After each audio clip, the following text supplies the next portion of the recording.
मीठे बच्चे, यह रूहानी हॉस्पिटल तुम्हें आधा कल्प के लिए एवर हेल्दी बनाने वाली है। यहाँ तुम देही अभिमानी होकर बैठो। प्रश्न, धंधा आदि करते भी कौन सा डायरेक्शन बुद्धि में याद रहना चाहिए? उत्तर, बाप का डायरेक्शन है तुम किसी साकार व आकार को याद नहीं करो। एक बाप की याद रहे तो विकर्म विनाश हो। इसमें कोई ये नहीं कह सकता कि फुर्सत नहीं, सब कुछ करते भी याद में रह सकते हो। ओम शांति। बुलाते हैं, हे पतित पावन आकर पावन बनाओ, तो बाप पहले पहले ही कहते हैं रूहानी बाप को याद करो। रूहानी बाप तो सबका एक ही है। फादर को कभी सर्वव्यापी नहीं माना जाता है। तो जितना हो सके बच्चे पहले पहले बाप को याद करो। कोई भी साकार व आकार को याद नहीं करो सिवाय एक बाप के। यह तो बिल्कुल सहज है ना। मनुष्य कहते हैं हम बिजी रहते हैं, फुर्सत नहीं है, परंतु इसमें तो फुर्सत सदैव है। बाप युक्ति बतलाते हैं। यह भी जानते हो बाप को याद करने से ही हमारे पाप भस्म होंगे। मुख्य बात है यह, धंधे आदि की कोई मना नहीं है। वह सब करते हुए सिर्फ बाप को याद करो तो विकर्म विनाश हो। यह तो समझते हैं हम पतित हैं। साधु संत ऋषि मुनि आदि सब साधना करते हैं। साधना की जाती है भगवान से मिलने की। सो जब तक उनका परिचय न हो तब तक तो मिल नहीं सकते। तुम जानते हो बाप का परिचय दुनिया में कोई को भी नहीं है। देह का परिचय तो सबको है। बड़ी चीज का परिचय झट हो जाता है। आत्मा का परिचय तो जब बाप आए तब समझाए। आत्मा और शरीर दो चीजें हैं। आत्मा एक स्टार है और बहुत सूक्ष्म है, उनको कोई देख नहीं सकते। तो यहाँ जब आकर बैठते हैं तो देही अभिमानी होकर बैठना है। यह भी एक हॉस्पिटल है ना। आधा कल्प के लिए एवर हेल्दी होने की। आत्मा तो है अविनाशी, कभी विनाश नहीं होती। आत्मा का ही सारा पार्ट है। आत्मा कहती है मैं कभी विनाश को नहीं पाती हूँ। इतनी सब आत्माएं अविनाशी है। शरीर है विनाशी। अब तुम्हारी बुद्धि में यह बैठा हुआ है कि हम आत्मा अविनाशी है। हम 84 जन्म लेते हैं। यह ड्रामा है। इसमें धर्म स्थापक कौन कौन कब आते हैं, कितने जन्म लेते होंगे, यह तो जानते हो। जानते हैं फलाने फलाने समय पर धर्म स्थापन करने आते हैं, उसकी फिर वृद्धि होती है। सब सतो प्रधान से तमो प्रधान तो होने ही है। दुनिया जब तमो प्रधान होती है तब फिर बाप आकर सतो प्रधान सतयुग बनाते हैं।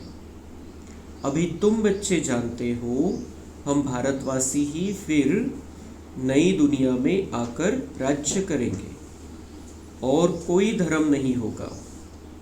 तुम बच्चों में भी जिनको ऊंच मर्तबा लेना है वह जास्ती याद में रहने का पुरुषार्थ करते हैं। स्कूल में टीचर स्टूडेंट्स को कहेंगे ना कि तुम अगर पढ़ेंगे नहीं तो फेल हो जाएंगे, लौकिक माँ बाप भी बच्चों की पढ़ाई से समझ जाते हैं, यह तो बहुत बड़ा स्कूल है, बाबांनी ही खूप मोठी शाळा उघडलेली आहे, हे खूप मोठं हॉस्पिटल आहे, शिकवणारा एक परमपिता परमात्मा आहे, परम शिक्षक आहे आपल्या सगळ्यांचा, तो शिकवतोय, त्याचं ज्ञान आहे. आणि अपन जेव्हा इथं येतोय तेव्हा अपन बिल्कुल क्लियर बुद्धीमध्ये पाहिजे, हम हॉस्पिटल में जा रहे हैं, ये बाबा की हॉस्पिटल है और इस हॉस्पिटल से हमारे जन्म जन्मांतर के रोग दूर होने वाले हैं. मुझ आत्मा को संपूर्ण निरोगी बनना है. शरीर को निरोगी बनाने के लिए दवा और दुआ, एक डॉक्टर, यहाँ के डॉक्टर दवाई और दुआ है, वो शरीर को निरोगी बना देंगे, लेकिन आत्मा को निरोगी बनाना एक सुप्रीम सर्जन शिव बाबा का काम है. वो सबसे बड़ा डॉक्टर है, सबसे श्रेष्ठ डॉक्टर है, उससे बड़ा डॉक्टर इस दुनिया में कोई भी नहीं है. तो हम यहाँ पर रूहानी हॉस्पिटल में आते हैं और शिव बाबा ने हमें जो दवाइयाँ लिख कर दी है रोज लेने के लिए, वो हॉस्पिटल में आकर लेनी है. ज्ञान और योग दोनों दवाइयाँ. क्यों कहता है बाबा रोज रोज ज्ञान सुनना है बहुत अच्छी रीति से? क्यों कहता है कि रोज योग करना है? क्योंकि हमारे जन्म जन्मांतर के पाप कर्म है, जन्म जन्मांतर के पाप कर्मों का बोझा है और आत्मा कमजोर हो गई है तो और भी पाप कर्म होते जाते कुछ ना कुछ कुछ ना कुछ. इसलिए आत्मा की शक्ति बढ़ाने के लिए बाबा ने ये दवाइयाँ दी है, लेकिन ये उसका डोस रोज का है, तो रोज ये डोस लेना है. तर बाबा म्हणते कशासाठी? कारण जन्म जन्मांतराचे जे पाप कर्म आहे ते माझ्या आठवणीशिवाय संपणार नाही, भस्म होणार नाही. और वो पाप कर्म है, इसीलिए तो आत्मा कमजोर है, इसीलिए तो विकारों का प्रभाव दिखाई देता है. तो आत्मा की ताकत बढ़ानी है हमें. आत्मा की ताकत बढ़ाना मतलब हमारे अंदर शांति आ जाएगी, सुख आ जाएगा, प्यार आ जाएगा, शक्ति आ जाएगी, पवित्रता आ जाएगी, आनंद आ जाएगा. तो ये ताकत बढ़ाने के लिए इस हॉस्पिटल में हमें ज्ञान और योग की दवाई लेनी है, देने वाला बाबा है. तो आणि दूसरी गोष्ट कि ये जो हम समय दिया है उस समय पर आते हैं, लेकिन दिन भर में चलते फिरते उठते बैठते कोई ये नहीं कह सकता कि मुझे फुर्सत नहीं है, मुझे बाबा को याद करने की फुर्सत नहीं, क्योंकि और बातें तो हम याद करते रहते हैं बुद्धि में, मन बुद्धि मध्ये काही ना काही तो चालू रहतं. तो ऐसे ही हम बाबा को भी याद कर सकते हैं. मन बुद्धि तो चलती रहती, काम चलता रहता है, मन बुद्धि चलती रहती है. तो मन बुद्धि में बाबा की याद रहनी चाहिए. तो धंधा आदि करते भी, काम अपना करते भी रोज का हम बाबा को याद कर सकते हैं. कोई भी ये नहीं कह सकता कि फुर्सत नहीं है. तो फुर्सत निकालनी है, हॉस्पिटल में आना, ये बाबा का हॉस्पिटल है, इसमें आना है, फुर्सत निकालनी है. और यहाँ पर जो रोज की दवाई जो बाबा देता है वो रोज की दवाई लेनी है और उसी से आत्मा निरोगी बनेगी, आत्मा में ताकत आएगी, आत्मा सशक्त बनेगी. लेकिन इसके लिए बाबा क्या कहते हैं? जब आप यहाँ पर आकर बैठते हो, जब यहाँ पर आकर बैठते हो तब आत्मिक स्थिति में बैठना है. मैं आत्मा हूँ, मैं शरीर नहीं हूँ. शरीर भान को खत्म कर देना है. शरीर को तो बहुत सहज याद कर लेते हैं हम, लेकिन अब आत्मा को याद करना है, आत्मा को बुद्धि में रखना है, आत्मा की चैतन्यता को बुद्धि में रखना है कि मैं आत्मा चैतन्य हूँ, इस शरीर की मालिक हूँ. और ये जो है ये डोज जो ज्ञान और योग का, मुरली का डोज और याद का डोज दोनों भी रोज लेने हैं. हम यहाँ पर आते हैं, ये हॉस्पिटल है, बाबा की स्कूल भी है, हॉस्पिटल भी है, और यहाँ हम जन्म जन्मांतर के लिए निरोगी बन जाएंगे. यहाँ की जो तकलीफ है, जो बीमारी है, जो प्रॉब्लम्स है, वो उससे हमें निपटना है. लेकिन कैसी स्थिति में निपटना है? शांति की स्थिति में, आत्मिक अवस्था में रहते हुए. म्हणजे कोणताही प्रॉब्लेम येईल कोणतीही परिस्थितीत आत्म्यामध्ये जे 7 गुण आहे त्याच्याद्वारेच त्याचा उपाय करायचा आहे.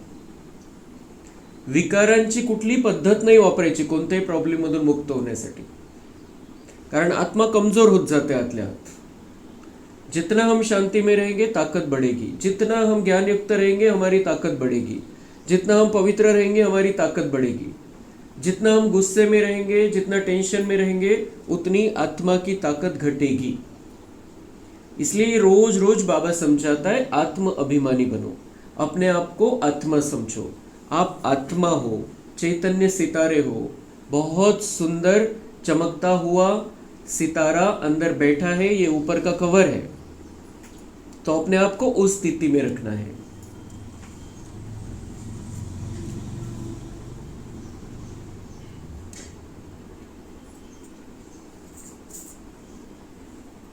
फिर आगे बाबा कह रहे हैं, कोई बड़ा आदमी है तो जरूर बड़े आदमी की खातिरी तो सब करते ही है, यह कायदा है. आदमी बड़ा, आत्मा तो सेम है. जैसे बाबा की नजर ही रहती है परसोड़ा पर. तो कल एक बड़ा आदमी हमारे यहाँ पर आ गया था अचानक, आमदार साहब आ गए थे. तो उनकी वो बड़ा आदमी पोजीशन के हिसाब से बड़ा आदमी है, इस दुनिया की पोजीशन के हिसाब से बड़ा आदमी है, लेकिन आत्मा तो सेम ही है. लेकिन बाबा म्हणतात त्याची वरची जी पोझिशन आहे, पद पोझिशन जे आहे, प्रतिष्ठा आहे, तर त्यानुसार त्याचा पाहुणचार करायला पाहिजे, आदर तिथ्य करायला पाहिजे. आणि आपल्याकडून जेवढं झालं तेवढं आपण केलं अचानक मध्ये. और उनको खातिरी क्या करनी रहती है, मेन तो उनको यहाँ पर कोई भी आता है तो लौकिक जैसा हम वो नहीं करते हैं, लेकिन हमें उनको बाबा का कुछ न कुछ ज्ञान देना है जितना उनको समय. और उन्होंने बहुत टाइम दिया. जो सिर्फ आकर उनका विचार था अंदर जाकर चले जाएंगे, तो वो 15-20 मिनट रुके हैं यहाँ पर. तो और बहुत सारे कार्यक्रम को अटेंड करना था रात में, लेकिन अचानक आ गए और 15-20 मिनट बाबा को याद भी किया उन्होंने, उनकी तरीके से मेडिटेशन किया. तो लेकिन बाबा ये समझाता है कि चाहे कोई भी आ जाए आपके पास, आपको उनकी उस पद पोजीशन के हिसाब से भी खातिरी करनी पड़ेगी. अब तुम यह जानते हो ऊंचते ऊंच भगवान है, सबसे बड़ा तो कौन है. यहाँ पर कोई आता है उसकी खातिरी करना है, लेकिन बाबा का कितना सम्मान हमने करना चाहिए. सबसे ऊंचे ते ऊंचा तो भगवान है, और उसका सम्मान करना मतलब उसका कहना मानना. परंतु फिर बोलो उनकी बायोग्राफी बताओ. तो वो दुनिया वाले क्या कहते भी है बरोबर ऊंचते ऊंचे, परंतु फिर बोलो उनकी बायोग्राफी बताओ तो कह देंगे सर्वव्यापी है. दुनिया भी मानते हैं, दुनिया वाले भी मानते हैं कि वो भगवान ऊंचे ते ऊंचा है, सबसे बड़ा है. फिर उनको हम पूछेंगे कि वो कब है, कब आते हैं, क्या करते हैं, आकर अभी कहाँ पर है, तो क्या कहेंगे वो सर्वव्यापी. कुठं नाही येतो, कणाकणामध्ये. तर त्याच्या कहाणीचा विषयच नाही, म्हणजे आता कुठंतरी आहे आणि काहीतरी करतोय हा विषयच नाही. तो सर्वव्यापी आहे कणाकणामध्ये. एक तो कहते ऊंचे ते ऊंचा, मग कणाकणामध्ये म्हणजे बिलकुल खालची लेवल, की कचऱ्यामध्ये, चोरामध्ये, लुटारूमध्ये, दरोडेखोरामध्ये सर्वव्यापी म्हटल्यावर तो ऊंचे ते ऊंचे एक तरफ कहते और एक तरफ बिल्कुल नीचा कर दिया है. तो क्या कहेंगे सर्वव्यापी, बस एकदम नीचे कर देते हैं. अब तुम समझा सकते हो सबसे ऊंचे ते ऊंचे भगवान वह है मूल वतनवासी, सूक्ष्म वतन में है देवताएं, यहाँ रहते हैं मनुष्य. तो ऊंच ते ऊंच भगवान वह निराकार ठहरा. अभी तुम जानते हो हम जो हीरे मिसल थे सो फिर कौड़ी मिसल बन पड़े हैं. फिर भगवान को अपने से भी जास्ती नीचे ले गए, पहचानते ही नहीं. तुम भारतवासियों को ही पहचान मिलती है, फिर पहचान कम हो जाती है. अभी तुम बाप की पहचान सबको देते जाते हो, ढेरों को बाप की पहचान मिलेगी. तो हम कौड़ी जैसे बन गए थे, मतलब जो जीवन था हमारा, जो देवी देवताओं जैसा जीवन था, ऊंचा जीवन, वो तो नहीं रहा था हमारा. नीचे की लेवल हो गई थी, आत्मा में विकार आ गए, कमजोरी आ गई, और इसलिए कौड़ी मिसल जीवन हो गया था. बाबा फिर से हमें हीरे जैसा बना रहे हैं. फिर अब हमें पहचान मिली है बाबा की, लेकिन पहचान धीरे धीरे, जो सतयुग त्रेता में जरूरत नहीं पहचान की, बुद्धि में था कुछ ना कुछ अंदर रहा होगा, लेकिन हमें उसकी जरूरत नहीं, तो हम याद नहीं करते हैं क्योंकि इतने व्यस्त हैं नीचे, सुख शांति प्रेम आनंद में है. तो तो उसको याद नहीं करते, तो धीरे धीरे वो याद जो अंदर बैठी होगी वो भी खत्म हो जाती है। लेकिन फिर बाबा आकर अपनी पहचान सबको देते हैं, हमें सबको बाबा की पहचान देनी है। अभी तुम जानते हो राजाई की स्थापना कैसे होती है। बाप कहते हैं मैं तुमको अभी पढ़ाता हूँ 21 जन्मों के लिए। कैसे राजाई की स्थापना होती, बाबा पढ़ाते आकर, और हम राजा रानी बनने की पढ़ाई पढ़ रहे हैं। वह तो पढ़कर इसी जन्म में ही बैरिस्टर आदि बनते हैं, तुम अभी पढ़कर भविष्य महाराजा महारानी बनते हो। वो तो पढ़कर इस जन्म में बनेंगे, डॉक्टर वकील इंजीनियर क्या बनना है इस जन्म में पढ़ेंगे, इस जन्म में बनेंगे। लेकिन हम यहाँ पढ़ रहे हैं, हम साधारण आत्माएं, साधारण मनुष्य आत्माएं यहाँ बैठकर पढ़ते हैं। वो बड़े बड़े लोग, उनको तो फुर्सत नहीं है रोज मुरली सुनने की। हम साधारण आत्माएं बाबा के चुने हुए रतन हैं, और हम बैठकर बाबा का ये ज्ञान लेते हैं और क्या तैयारी कर रहे हैं, भविष्य में महाराजा महारानी बनने की, राजा रानी बनने की। ड्रामा प्लान अनुसार नई दुनिया की स्थापना हो रही है। अभी है पुरानी दुनिया, भल कितने भी अच्छे अच्छे महल है, परंतु हीरे जवाहरातों के महल तो बनाने की कोई में ताकत नहीं है। कितीतरी मोठे मोठे बिल्डिंग आहे, महल आहे, बंगले आहे, पण हिरे आणि रत्नांनी असं तर कोणाचंच नाही आहे। हिरे रत्नांनी बनवलेलं, सोन्याच्या विटांनी बनवलेलं तर कोणाचंच नाही आहे महल। सतयुग में ये सब हीरे जवाहरातों के महल बनाते हैं ना, बनाने में कोई देरी थोडी लगते है। सतयुगामध्ये तर सगळे हिरे माणिक मोती आणि सोन्याचे सगळ्यांचे महल असणार है, तो उसको बनाने में भी देरी नहीं लगेगी।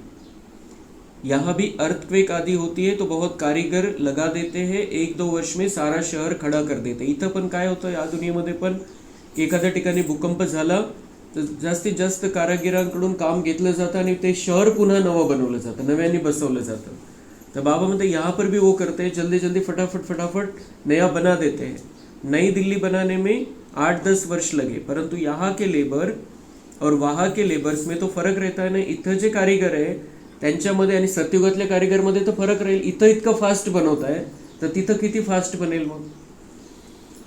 आजकल तो नई नई इन्वेंशन भी निकालते रहते हैं। मकान बनाने के साइंस का भी जोर है, सब कुछ तैयार मिलता है, झट फ्लैट तैयार, बहुत जल्दी जल्दी बनते हैं। तो यह सब वहाँ काम में तो आते हैं ना, ये सब साथ चलने हैं। संस्कार तो रहते हैं ना, यह सायन्स के संस्कार भी चलेंगे। बाबा म्हणते विज्ञानाची प्रगती होती आहे, त्याच्यामध्ये बिल्डिंग बनवण्याची पण त्याच्यामध्ये पण प्रगती होत चाललेली। दिवसेंदिवस सगळं फास्ट स्पीडमध्ये व्हायला लागलेले। रेडीमेड ब्लॉक्स असतात आणि त्याच्याद्वारे खूप लवकर घर तयार होऊ शकतं, बिल्डिंग्स तयार होऊ शकते। तो बाबा म्हणते वहाँ पर तो सब कुछ रिफाइन होगा, सब कुछ अति उच्च क्वालिटी का होगा, और वहाँ पर तो यहाँ से बहुत ज़्यादा फास्ट हो जाएगा। लेकिन वहाँ के वो जो कारीगर है वहाँ पर जो हमें महल बना कर देंगे, वो यहाँ पर प्रैक्टिस करेंगे। वो यहाँ पर भी जो नए नए शोध लग रहे हैं, उस अनुसार वो संस्कार लेकर वो आत्माएं वहाँ आएंगी और हमारे लिए फटाफट महल तैयार हो जाएंगे। ऐसे नहीं कि हम इंतज़ार कर रहे हैं कब हमारा महल तैयार होगा, फटाफट तैयार हो जाएगा। और कब से ये तैयार होना चालू हो जाएगा, 2036 के बाद। भगवान कहा ही जाता है निराकार को, वह आकर शरीर धारण करते हैं। एक भगवान के बच्चे सब आत्माएं भाई भाई है, अभी इस शरीर में विराजमान है। सभी अकाल मूर्त है। यह अकाल मूर्त आत्मा का तख्त है। अकाल तख्त और कोई खास चीज़ नहीं है, यह तख्त है अकाल मूर्त का। भ्रुकुटी के बीच में आत्मा विराजमान होती है, इसको कहा जाता है अकाल तख्त। अकाल तख्त अकाल मूर्त का। तो सिख धर्मामध्ये अकाल तख्तची खूप मान्यता है। बाबा म्हणते अकाल तख्त तो सच्चा अकाल तख्त तो कौन सा है, जहाँ पर आत्मा विराजमान होती है, वही अकाल तख्त है। क्योंकि आत्मा को कोई काल खा नहीं सकता, आत्मा अजर अमर अविनाशी है। आत्माएं सब अकाल है, कितनी अति सूक्ष्म है। बाप तो है निराकार, वह अपना तख्त कहाँ से लाए। बाप कहते हैं मेरा भी यह तख्त है, मैं आकर इस तख्त का लोन लेता हूँ। ब्रह्मा के साधारण बूढ़े तन में अकाल तख्त पर आकर बैठता हो। अभी तुम जान गए हो सब आत्माओं का यह तख्त है। मनुष्यों की ही बात की जाती है, जानवरों की तो बात नहीं। पहले जो मनुष्य जानवर से भी बदतर हो गए हैं वह तो सुधरे। कोई जानवर की बात पूछे, बोलो पहले अपना तो सुधार करो। सतयुग में तो जानवर बी बडे अच्छे फर्स्ट क्लास होंगे.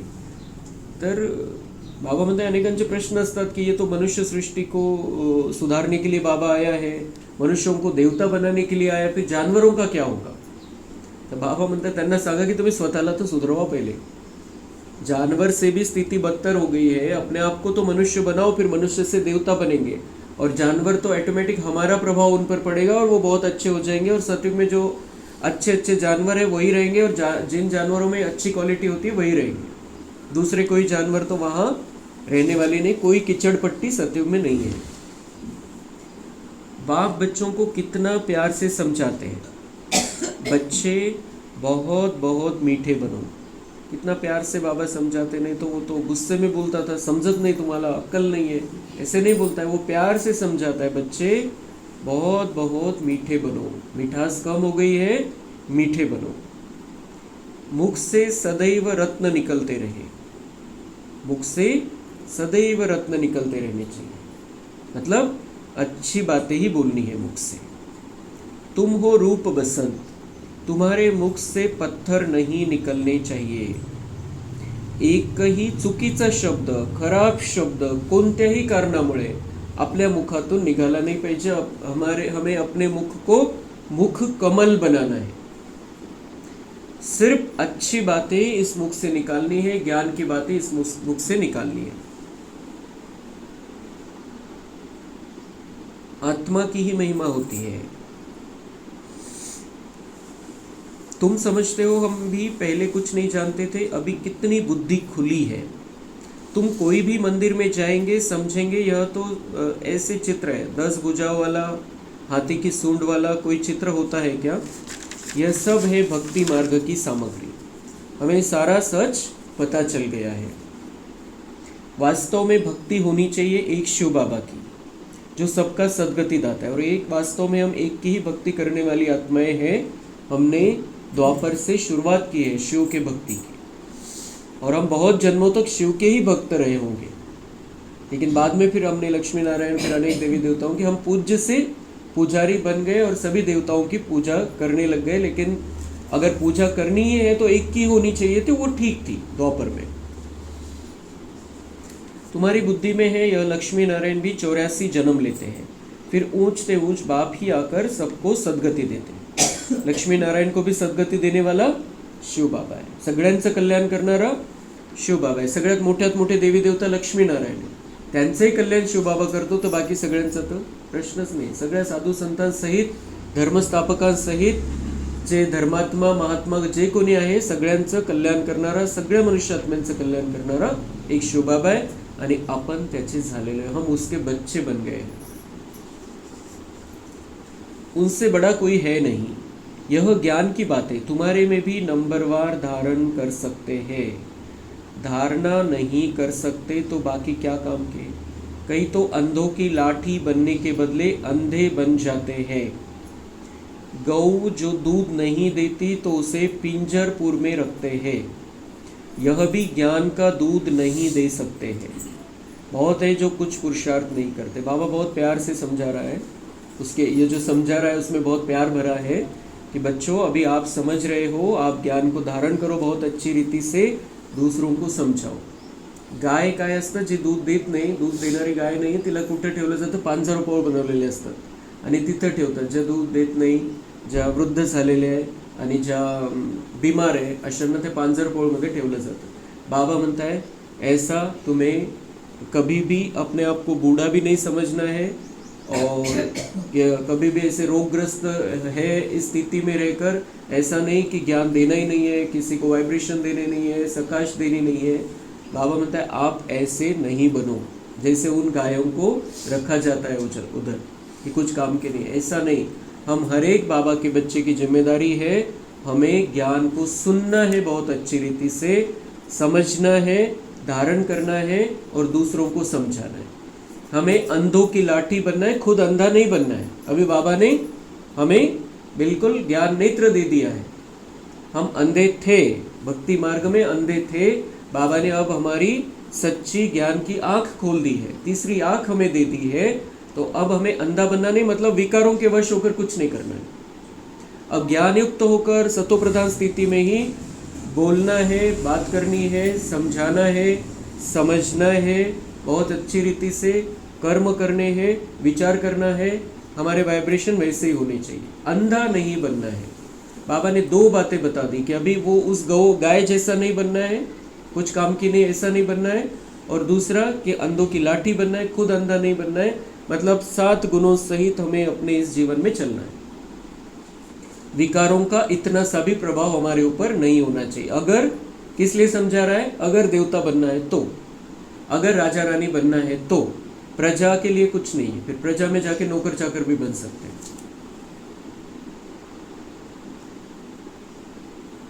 तो बहुत है जो कुछ पुरुषार्थ नहीं करते, समझते नहीं कि हम कुछ तो किसका कल्याण करें। हमें ये रास्ता मिला है, हमें दूसरों को भी ये रास्ता बताना है, उनका कल्याण करना है। अपनी तकदीर का ख्याल ही नहीं रहता है। तो अगर सिर्फ हम इस रास्ते पर चल रहे हैं तो हमारी तकदीर थोड़ी बनने वाली है उससे। सिर्फ तकदीर बनेगी कैसे, हम प्रजा में आ जाएंगे, सत्युग देख लेंगे, लेकिन हमारी खास तकदीर कब बनेगी, जब हम दूसरों का भी कल्याण करेंगे, दूसरों को ये रास्ता बताएंगे। अपनी सदगति करने का पुरुषार्थ तो करना चाहिए, देही अभिमानी बनना है। बाप कितना ऊंच से ऊंच है, और आते देखो कैसे पतित दुनिया पतित शरीर में है, उनको बुलाते ही पतित दुनिया में है। जब रावण दुख देते हैं तो बिल्कुल ही भ्रष्ट कर देते हैं, तब बाप आकर श्रेष्ठ बनाते हैं। अच्छा पुरुषार्थ करते हैं वह राजा रानी बन जाते हैं, जो पुरुषार्थ नहीं करते वह गरीब बन जाते हैं। बाबा बोलते हैं अब तुम्हारे ऊपर है, अच्छा पुरुषार्थ करो तो राजा रानी का पद अभी भी खुला है, वहाँ बन सकते हैं, और पुरुषार्थ नहीं करेंगे तो गरीब बने, मतलब उस हिसाब से गरीब, राजा रानी के हिसाब से प्रजा में आ जाएंगे, वहाँ पर नौकर चाकर बनेंगे। तकदीर में नहीं है तो तदबीर कर नहीं सकते, अगर तकदीर नहीं है तो नहीं सुनते हैं बाबा की। कोई तो बहुत अच्छी तकदीर बना लेते हैं, हर एक अपने को देख सकते हैं कि हम क्या सेवा करते हैं। अच्छा, मीठे मीठे सिके लधे बच्चों प्रति माता पिता बाप दादा का याद प्यार और गुड मॉर्निंग। रूहानी बाप की रूहानी बच्चों को नमस्ते। हम रूहानी बच्चों की रूहानी बाप दादा को याद प्यार गुड मॉर्निंग नमस्ते। वाह बाबा वाह, शुक्रिया बाबा शुक्रिया। धारणा के लिए मुख्य सार है, रूप बसंत बन, मुख से सदैव रत्न निकालने हैं, बहुत बहुत बहुत मीठा बनना है, कभी भी पत्थर यानी कड़वे वचन मुख से नहीं निकालना है। कभी भी मतलब कभी भी, चाहे कुछ भी हो जाए, कडू बोलायचंच नहीं है। ज्ञान और योग में तीखा बन, अपना और दूसरों का कल्याण करना है, अपनी ऊंच तकदीर बनाने का पुरुषार्थ करना है, अंधों की लाठी बनना है। वरदान है, संतुष्टता द्वारा सर्व से प्रशंसा प्राप्त करने वाले सदा प्रसन्न चित्त भव। संतुष्टता की निशानी प्रत्यक्ष रूप में प्रसन्नता दिखाई देगी, और जो सदा संतुष्ट या प्रसन्न रहते हैं उनकी हर एक प्रशंसा अवश्य करते हैं। तो प्रशंसा प्रसन्नता से ही प्राप्त कर सकते हो, इसलिए सदा संतुष्ट और प्रसन्न रहने का विशेष वरदान स्वयं भी लो और औरों को भी दो, क्योंकि इस यज्ञ की अंतिम आहुति सर्व ब्राह्मणों की सदा प्रसन्नता है।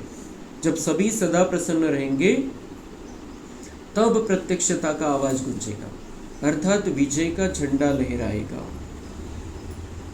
तो हमारी प्रसन्नता, सर्व ब्राह्मणों की सदा प्रसन्नता, यही इस यज्ञ की अंतिम आहुती। बाबा म्हणताय सगळे जेव्हा प्रसन्न होतील, बाबांचे सगळे बच्चे जेव्हा प्रसन्न होतील तेव्हा बाबा त्यांच्याद्वारे प्रत्यक्ष होणार आहे।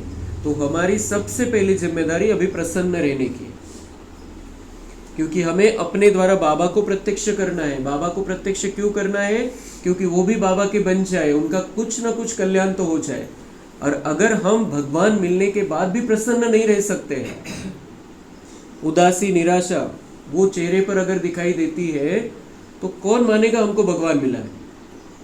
और क्यों वो आएंगे बाबा के पास? सबसे पहली बात तो प्रसन्नता है कि हम इतने दुख भरे वातावरण में, इतने दुखी दुनिया में रहते हुए प्रसन्न रह रहे, ये उनके लिए जादू का काम करेगी कि ये किससे जुड़े, इतने प्रसन्न कैसे रह सकते हैं।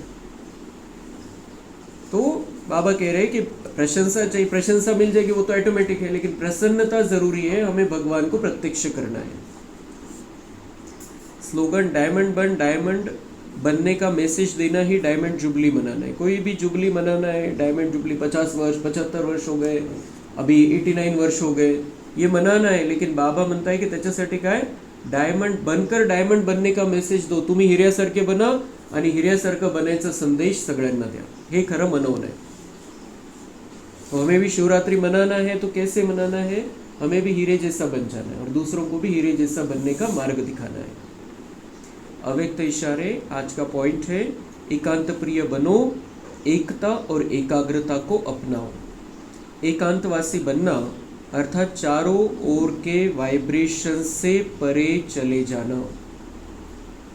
अतिशय महत्वाचा हा इशारा आहे बाबांचा कि अभी एकांतवासी, अभी चारों ओर वाइब्रेशन कैसे है, दुख के है, टेंशन के है, तकलीफ के है, परेशानी के है, हर कोई परेशान है, उससे परे जाना मतलब एकांतवासी बनना। त्या वायब्रेशनचा प्रभाव आपल्यावरती नाही आला पाहिजे। तो केव्हा नाही येणार, जेव्हा आपण बाबांशी कनेक्शनमध्ये एकांतवासी झालेले आहेत, उसकी याद है बुद्धि में सदा, तो बाहर का किसी का भी वाइब्रेशन हमें तकलीफ नहीं देगा, हमारे पर प्रभाव नहीं डालेगा। कई ऐसे होते हैं जिन्हें एकांत पसंद नहीं आता, कई ऐसे होते हैं दुनिया में, हम बाबा के बच्चे तो ऐसे नहीं है, दुनिया में कई ऐसे होते हैं जिन्हें एकांत पसंद नहीं आता, संगठन में रहना, हंसना बोलना ज़्यादा पसंद आता है, हंसना बोलना ज़्यादा, गप्पे मारना, फिर एक दूसरे ग्रुप में बैठना, तो बाबा म्हणते वो उनको ज़्यादा पसंद आता है। लेकिन हम जानते हैं कि वो जो बातचीत होती है ग्रुप में उससे कितनी गड़बड़ियाँ हो जाती है, यानी प्राप्ति का इससे, तो उनको वो पसंद आता है। लेकिन यह हुआ बाहर मुक्ता में आना, तो हमारे अंदर तो ये कुछ होना नहीं चाहिए कि किसी के साथ बैठकर बहुत ज़्यादा गप्पे मारनी है, कुछ इधर उधर की बातें करनी है, व्यर्थ बातें करनी है। वो क्या है, बाहर मुक्ता है कि बाहर देख रहे हैं हमसे, अंदर की चेकिंग नहीं है। अभी अपने को एकांतवासी बनाओ। एकांतवासी बनाओ मतलब रूम में बंद नहीं कर लेना है। एकांतवासी बनाओ मतलब एक बाबा की याद, अर्थात एकांतवासी बनाओ अर्थात सर्व आकर्षण के वाइब्रेशन से अंतर्मुख बनो। एक बाबा की याद रहेगी तो कोई आकर्षण हमें आकर्षित नहीं करेगा, बाहर का कोई आकर्षण आकर्षित नहीं करेगा और उस आकर्षण से हम दूर रहेंगे, उस वाइब्रेशन से दूर रहेंगे। तो अंतर्मुखी बनना है, अपने आप को देखना है, बाबा को देखना है। अब समय ऐसा आ रहा है जो यही अभ्यास काम में आएगा। ताकत कब बढ़ेगी, खुश कब रहेंगे, प्रसन्न कब रहेंगे, जब हम ये अभ्यास बढ़ाएंगे, जब हम बाबा की याद में रहेंगे, बाहर मुक्ता में नहीं रहेंगे। बाबा कहता है समय ऐसा आ रहा है जो ये अभ्यास ही आपको काम में आना है, बाकी बाहर की इधर उधर की गप्पे मारना कोई काम में नहीं आने वाला है। अगर बाहर की आकर्षण के वशीभूत होने का अभ्यास होगा तो समय पर धोखा दे देगा। तो बाहर के आकर्षण में, उसके प्रभाव में नहीं आना है, नहीं तो समय पर हमें धोखा मिल जाएगी, क्योंकि बाबा से कनेक्ट नहीं कर पाएंगे, शक्तिशाली स्थिति नहीं रहेगी और फिर हम हार जाएंगे। इसलिए अभी से प्रैक्टिस, ऐसे नहीं कि किसी से बातचीत ही करनी नहीं है या रूम में बंद करना है, वो नहीं सिखाता है बाबा। कांटेक्ट में आना है, उनको अच्छी बातें बतानी है, बाबा की ज्ञान की बातें बतानी है, मीठी बातें बतानी है। उनका कुछ प्रॉब्लम है तो उस हिसाब से उन्हें शांति से समझाना है, वो सब करना है। लेकिन ऐसे इधर उधर की इसका उसका तेरी मेरी में नहीं जाना है, क्योंकि वो आदत होगी तो बाबा मतलब समय पर धोखा मिल जाए, क्योंकि वही बातें मन बुद्धि पर असर करेगी और बाबा में नहीं लगने देगी मन बुद्धि। अच्छा, ओम शांति।